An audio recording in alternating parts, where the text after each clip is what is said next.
Shafted by understanding the phrase.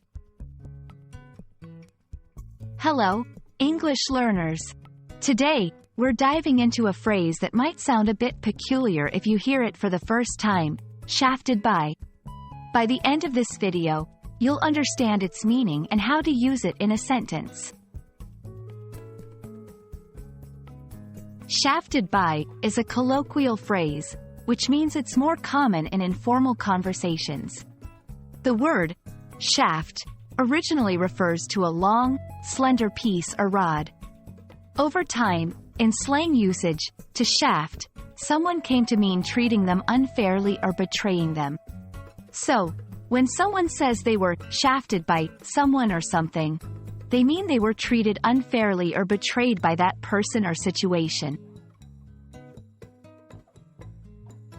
To better grasp the usage, let's look at some examples. 1. I was shafted by the company when they didn't give me the promised raise. 2. Sarah felt shafted by her best friend when she found out she had shared her secret. 3. Many fans felt shafted by the final episode of their favorite TV show. In each of these examples, the person or group feels betrayed or treated unfairly by someone or something.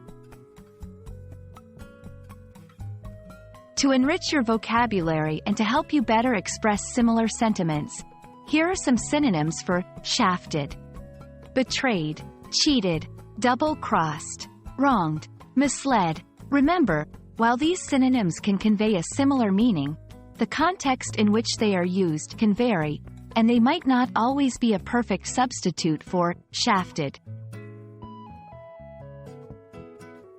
And there you have it.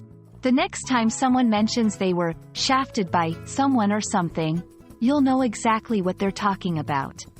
Remember, language is ever-evolving, and understanding colloquial phrases can help you connect better in everyday conversations. We hope this video was helpful, and as always, keep learning and exploring the English language.